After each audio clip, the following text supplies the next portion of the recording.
Madame la présidente, monsieur le ministre, mes chers collègues, tout d'abord, une petite pensée pour celui qui m'a accompagné dans ce combat contre le sel nitrité, le professeur Axel Kahn, qui, jusqu'au dernier jour de sa mort dans la joie, me demandait d'être son âme dans l'hémicycle. Et donc, je le dis à Axel, on pense à toi.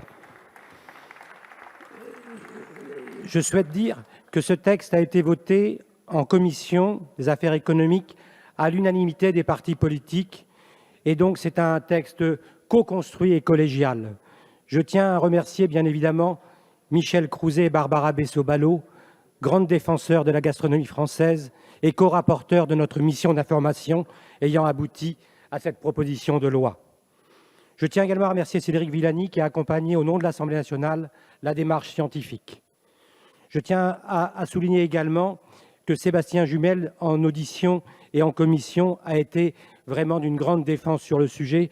Et je tiens également à remercier le candidat Roussel à la présidentielle de mettre sur la table le camembert, le fromage et la gastronomie française. Je tiens également à remercier en commission Dominique Potier qui nous demandait de trouver l'équilibre entre science et conscience. Je tiens également à remercier Thierry Benoît, ardent défenseur de la paysannerie française, car la France produit les meilleurs cochons du monde. Je tiens également à remercier Philippe Vigier, député d'Eure-et-Loir, mais d'origine Haute-Loire, d'où je tue mon cochon depuis 30 ans et où j'y fais ma charcuterie.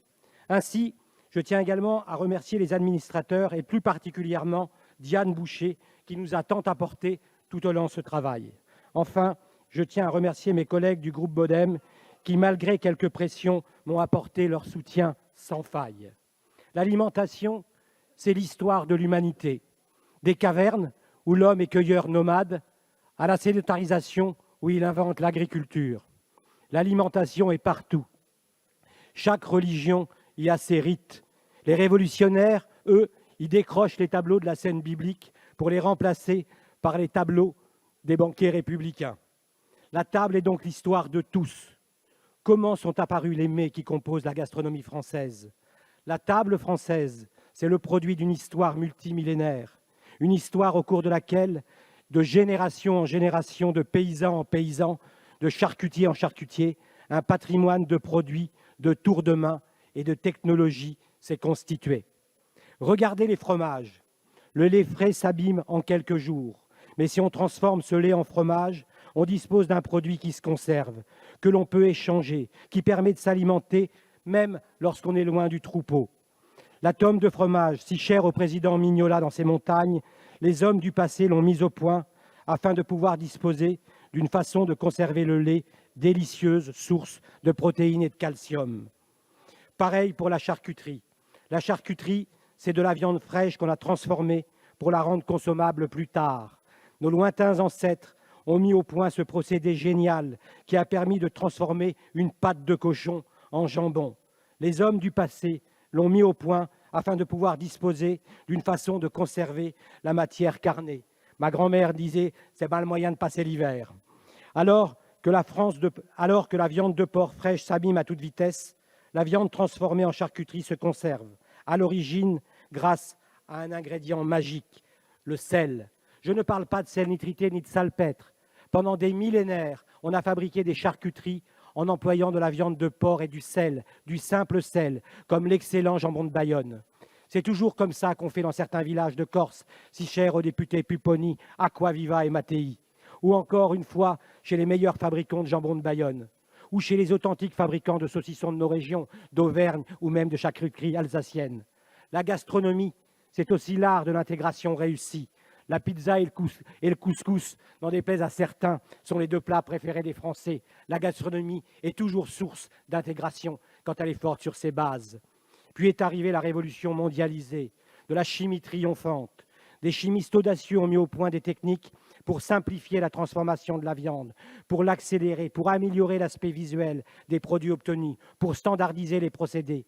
Des additifs nitrés ont été mis au point. Les vendeurs d'additifs chimiques sont apparus. La malbouffe est rentrée sur la route infernale. Ne nous y trompons pas, le retour au vintage actuel est la marque d'une époque qui se cherche. Ne voyant pas le sens devant elle, la civilisation occidentale se réfugie dans un passé sublimé. Non, je vous le dis, Le bien manger est devant nous, à condition d'avoir le courage de définir nos réels besoins et de remanier la relation entre le paysan qui produit et celui qui consomme. Oui, cette loi a pour objectif de remplir ce gouffre que la grande distribution a mis entre celui qui achète et celui qui produit. Nous devons combler ce fossé. Lorsque les additifs nitrés sont entrés dans les usages, leur effet mortifère était inconnu. On les a autorisés parce qu'ils permettaient de produire plus vite, plus facilement des charcuteries aux aspects attrayants. On les a autorisés parce que dans d'autres pays, on les avait autorisés et parce que nous ne voulions pas soumettre nos productions à des exigences qui auraient diminué notre compétitivité. Autrement dit, on a autorisé les additifs nitrés parce qu'on les croyait de bonne foi inoffensifs. Le sel nitrité a été autorisé en France qu'en 1964. À l'époque, personne ne se doutait qu'il découvrirait un jour qu'en agissant avec la matière carnée, le sel nitrité donnait naissance à un composé nitrosé dangereux pour la santé. Que faire lorsque les scientifiques découvrent après coup qu'une substance qui a été autorisée et qui est passée dans l'usage des effets délétères n'avait pas été prise en compte au moment de leur autorisation? C'est tout le drame de la charcuterie nitritée. Si on sait aujourd'hui que les charcuteries nitrées sont cancérogènes, c'est avant tout grâce au Centre international de recherche contre le cancer, le CIRC. Dans les années 60, à l'initiative acharnée du général de Gaulle, le CIRC a été créé à Lyon. Il constitue l'agence cancer de l'Organisation mondiale de la santé. L'objectif de l'époque est de trouver les agents qui causent le cancer et non se contenter de les soigner a posteriori.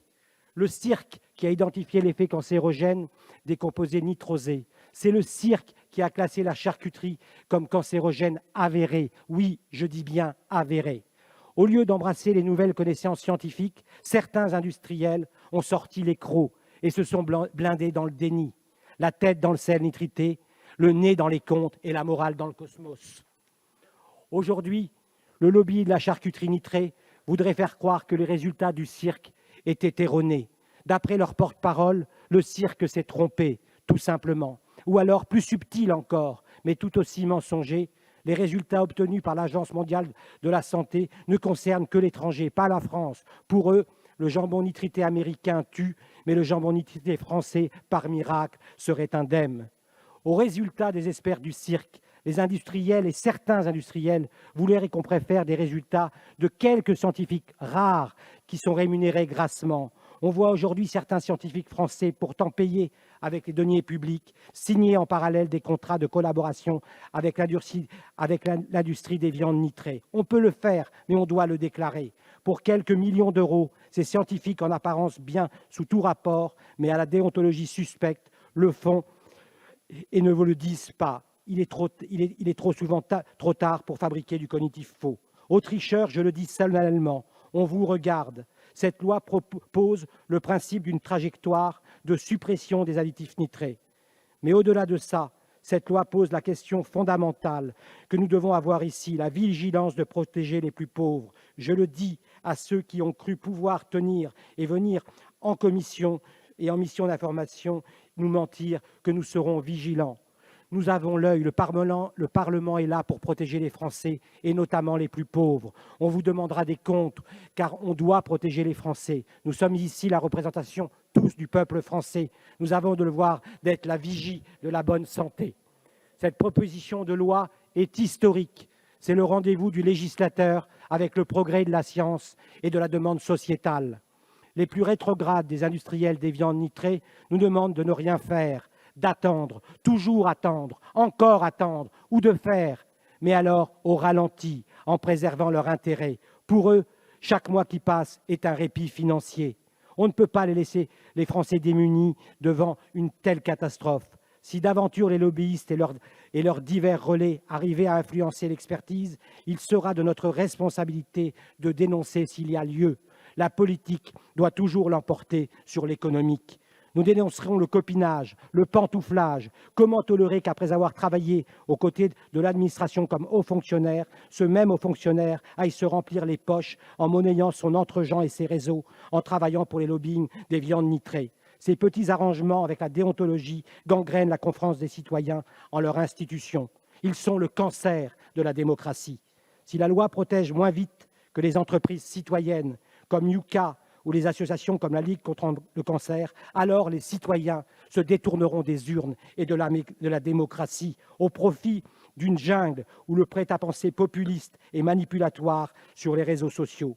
Cette loi humaniste proposée par le mouvement démocrate est une réponse concrète à la malbouffe qui touche surtout les plus pauvres. Nous serons là, le mouvement démocrate, ainsi que l'ensemble de la représentation nationale, pour qu'il n'y ait pas deux alimentations en France, une pour les riches et les bobos qui auraient le droit de manger sans avoir le risque de mourir, et une pour les pauvres auxquels on ferait de l'argent. Je vous demande, par ce vote, de rendre hommage aux plus pauvres qui ont eux aussi le droit de bien manger. Je vous remercie.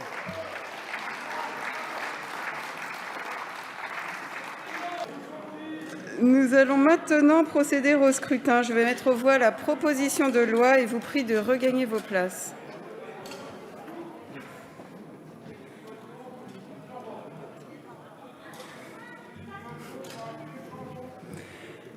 Le scrutin est ouvert.